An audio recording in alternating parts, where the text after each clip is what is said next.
అది జరిగి తీరాల్సిందే. 1977 వారు, 1965 వారు, 1947 వారు ఈ 3 వారాల కంటే చాలా భిన్నమైనది. ఇప్పుడు లేటెస్ట్గా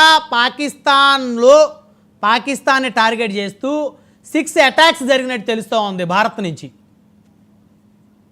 అంటే లేటెస్ట్ న్యూస్ల ప్రకారం అయితే ఇప్పుడు మనకింకా రావాల్సి ఉంది చాలా. తెల్లవారి లోపు పాకిస్తాన్ భూభాగంలో విధ్వంసం జరగబోతోంది. విధ్వంసం డిసైడ్ అయ్యారు. డిసైడ్ అవ్వడం కాదు, డిసైడ్ అయిపోయింది. అవడం ఏంటి, డిసైడ్ అయ్యే రంగంలో దిగారు. ఆపరేషన్ సింధూర్ 2 అయితే జరుగుతుంది, జరగాల్సిందే. వాళ్ళ అణ్వాస్త్రాలు అన్నా భయపడేది లేదు, వాళ్ళు J-16 అన్నా భయపడేది లేదు, JF-17 అన్నా భయపడేది లేదు, వాళ్ళు గోరి క్షిపణి భయపడేది లేదు, లేకపోతే ఇంకో క్షిపణి భయపడేది లేదు, ఏ క్షిపణులైనా భయపడేది లేదు, ఏమీ భయపడేది లేదు. ఏం జరుగుతుంది జరగనివ్వండి. కరాచీ పోర్టు పూర్తిగా ధ్వంసమైంది. అయితే అక్కడికి దగ్గరలోనే అండర్ వరల్డ్ డాన్ గా ఉన్నటువంటి దావూద్ ఇబ్రహీం నివాసం కూడా అక్కడే ఉంటుంది మొత్తానికి విద్యాసాగర్ గారు. సో కరాచీ పోర్ట్ లో కార్గో నౌకలన్నీ దగ్ధమయ్యాయి. కరాచీలోనే ఉన్నాడు, వాడిని కూడా పట్టుకొస్తారా లేకపోతే డైరెక్ట్ గా పట్టుకొస్తారు.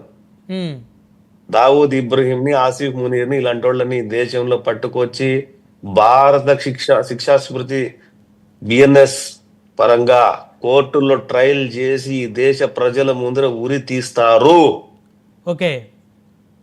టెర్రరిస్టులుగా తీపోతారు. మళ్ళీ 100-200 సంవత్సరాల వరకు ఏ దేశం కూడా ఈ దేశం మీద కన్నెత్తి చూడటానికి కూడా ఉచ్చబోయాల. అవును ఆ రకంగా ఉంటుంది ట్రీట్మెంట్. సో మొత్తానికి ఇప్పుడు ఇస్తున్నటువంటి రిటాలియేషన్ ఆ రకంగా ఉంటది. సో దావూద్ ఇబ్రహీం కూడా ఈరోజు పట్టుకొచ్చే అవకాశాలు ఉన్నాయని మీరు చాలా కాన్ఫిడెన్స్గా చెప్తున్నారంటే నిజంగా ఇదొక శుభ పరిణామం అయితే విద్యాసాగర్ గారు. శుభ పరిణామం కాదండి, అసలు మీరు ఊహించని పరిణామాలు జరుగుతాయి. ఈ రోజు మొదటి రోజే చేస్తున్నాం బ్రహ్మనాయుడు అర్ధరాత్రి పూట దేశ యుద్ధం మొదలైన తర్వాత మన ఇద్దరం డిబేట్లు. ఇంకా ఇది ఎంత జరగబోయే ఈ యుద్ధం కంటిన్యూషన్ లో మనం ఎన్నిసార్లు కలుస్తామో, ఏ టైంలో కలుస్తామో, మీకు నిద్ర ఉంటుందో లేకపోతే మీరు పిలిచే వాళ్లకు ఎంతమంది నిద్ర ఉంటుందో తెలియదు. కానీ నేను చెప్తున్నాను ఈ రోజు, నేను ఇదే 99 టీవీలో ఒక వారం 10 రోజుల ముందు చెప్పాను, we are going to push Lahore అని ఆల్సో కూడా చెప్పాను నేను. And we are going to hand over that city college who studied Bhagat Singh, legendary Bhagat Singh studied in City Lahore College, and Bhagat Singh hanged by the Britishers in Lahore jail. It is going to take that land. భారీగా firing జరుగుతూ ఉంది విద్యాసాగర్ గారు. Poonch and Jammu Kashmir లో భారీగా firing జరుగుతూ ఉంది. జరగండి, రాత్రికి ఆర్మీ POK అడుగు పెడుతుంది. సో అయితే ఈ రోజుతో POK భారత్ సొంతం కానుంది ఈ రోజు విద్యాసాగర్ గారు. సో తెల్లవారిలోపు POK ని భారత్ సొంతం చేసుకుంది అనేటువంటి వార్త ప్రపంచం మొత్తం వినిపించాలి. 48 గంటల నుంచి 72 గంటల్లో మీరు ఆ వార్త వింటారు. Thank you very much Vidyasagar గారు. POK లో ఉన్నటువంటి ప్రజలు పూల వర్షం కురిపిస్తారు మన ఆర్మీ మీద, గుర్తుపెట్టుకోండి. They are welcoming Indian army. మొదటి రోజు మనం ఏదో చేస్తే ఎవడు దొరక్క ఆ POK లో స్కూల్ పిల్లల్ని తీసుకొని వచ్చి ధర్నా చేయించారు. స్కూల్ పిల్లల్ని తీసుకొచ్చారు రోడ్ల మీదకి, కావాలని చేయించారు. అంటే వారికి పెద్దవాళ్ళు ఎవరు అంటే పిల్లలకి ఏమీ తెలియదు. పెద్దవాళ్ళు అది చేసింది కూడా సైన్యమే, పిల్లలను తీసుకొచ్చి ధర్నా చేయించింది. పెద్దవాళ్ళు పిలిస్తే, మెచ్యూర్ అంటే వయసు ఉన్న వాళ్ళని పిలిస్తే మేము పాకిస్తాన్ సపోర్ట్ గా రామన్నారు. అట్లాగే ఇప్పుడు మేము బలూచిస్తాన్ లో నిన్న డాన్సులు వేశారు. ఖైబర్ పఖ్తూన్ఖ్వాలో TTP వాళ్ళు, తెహ్రీకే తాలిబాన్ పాకిస్తాన్ వాళ్ళు సంబరాలు చేసుకున్నారు.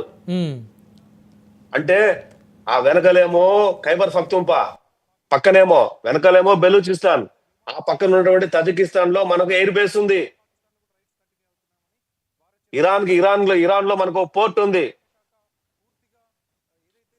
అటు ఇరాన్ నుంచి కానీ, ఇట్లా తజికిస్తాన్ నుంచి కానీ, ఇటు బలూచిస్తాన్ కానీ, ఖైబర్ పఖ్తూన్ఖా కానీ, జమ్మూ కాశ్మీర్ కానీ, పంజాబ్ కానీ, రాజస్థాన్ కానీ, మహారాష్ట్ర కానీ, లేకపోతే గుజరాత్ నుంచి కానీ, నువ్వు ఎక్కడ అనుకుంటే అక్కడ చుట్టుముట్టి ఆ దేశాన్ని ఉక్కిరి బిక్కిరి చేసి దారికి తెచ్చి తొక్కి నార తీయకపోతే,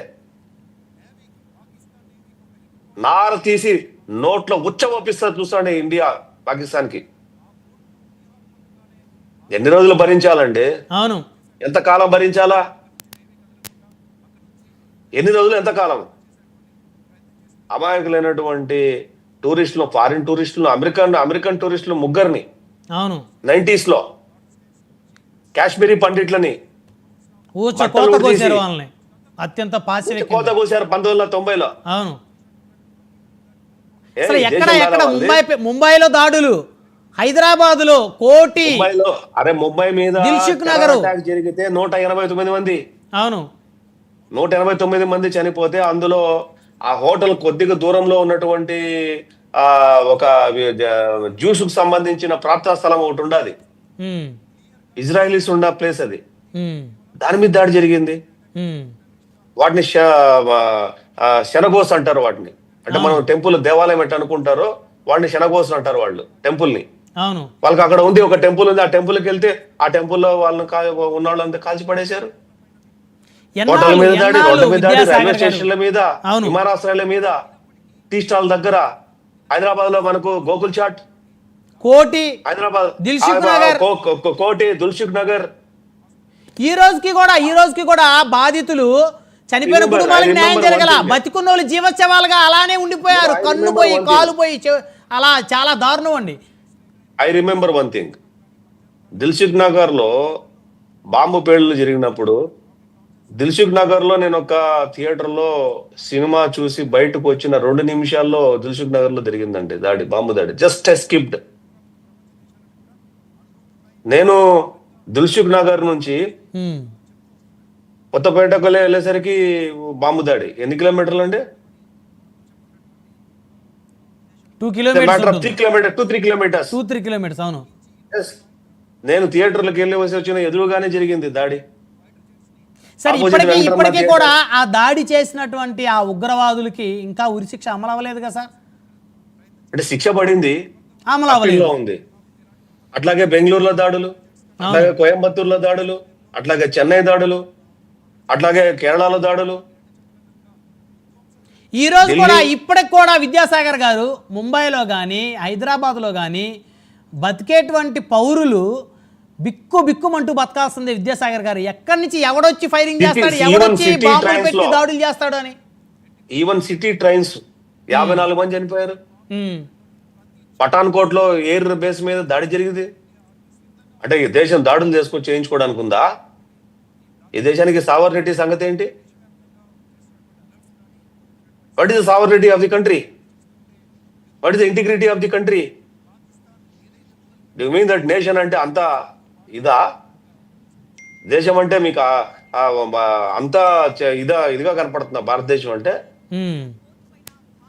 ఈ ఎన్డీఏ ప్రభుత్వంలో సరైన మొగుడు తగిలాడు, దూల తీరుస్తాడు. అవును, దూల తీరాల్సిందే. Today I'm very happy, my self and my family members very happy. ఈ రోజుతో ఈ పాకిస్తాన్ తో ప్రభావితమయ్యి ఈ దేశంలో చావులకు చనిపోయిన వాళ్ళందరికీ కూడా కులాలకు మతాలకు అతీతంగా ఎవరెవరైతే ఈ బాంబు బ్లాస్ట్లు లేకపోతే ఈ రకరకాల తీవ్రవాద కార్యకలాపాలతో మరిచినంటే వాళ్ళందరికీ కూడా వాళ్ళ కుటుంబాల్లో ఈరోజు పండగ, ఆనందం. అవును, చనిపోతే ఇంతకు ముందున్న ప్రభుత్వాలు 5 లక్షలు ఎక్స్గ్రేషియా, 10 లక్షల ఎక్స్గ్రేషియా, 20 లక్షల ఎక్స్గ్రేషియా, ఒక పరామర్శ, మీకు తోడు ఉంటాం, మేము న్యాయం చేస్తాం, సరైన టైంలో బుద్ధి చెప్తాం, ఓ స్టాండర్డ్ పారామీటర్స్ డైలాగ్స్ అవన్నీ కూడా చదువుకుంటూ వెళ్ళిపోయేటోళ్ళు. ఆ జనవరి 26వ తారీఖు లేకపోతే ఆగస్టు 15వ తారీఖు ఎర్రకోట మీద రిపబ్లిక్ డే రోజు వార్నింగ్లు, పొసలేని వార్నింగ్లు ఇచ్చుకుంటా ఉండటం. సో మరొక బిగ్ బ్రేకింగ్ విద్యాసాగర్ గారు, క్వెట్టాని విడిచి వెళ్ళిపోయారు Pak army. You know where is the Quetta? What is the capital of the Quetta? Balochistan head quarters. అవును, బలూచిస్తాన్ హెడ్ క్వార్టర్స్ క్వెటా. అయిపోయింది. బలూచిస్తాన్ సపరేట్ అవుతుంది, ఖైబర్ పఖ్తూన్ఖ్వా సపరేట్ అవుతుంది, సింధు సపరేట్ అవుతుంది, పంజాబ్ ప్రావిన్స్ సపరేట్ అవుతుంది. అడుక్కు తినాలి ఆకలి చావులు ఆ సో దేశంలో. తెల్లారేలోపు బలూచిస్తాన్ కూడా మన ఆర్మీ కంట్రోల్లోకి వస్తుందని అనుకోవచ్చు మనం, అందులో డౌట్ లేదు ఇంకా. మన ఆర్మీ కంట్రోల్కి రాదండి, ఖచ్చితంగా బలూచి లిబరేషన్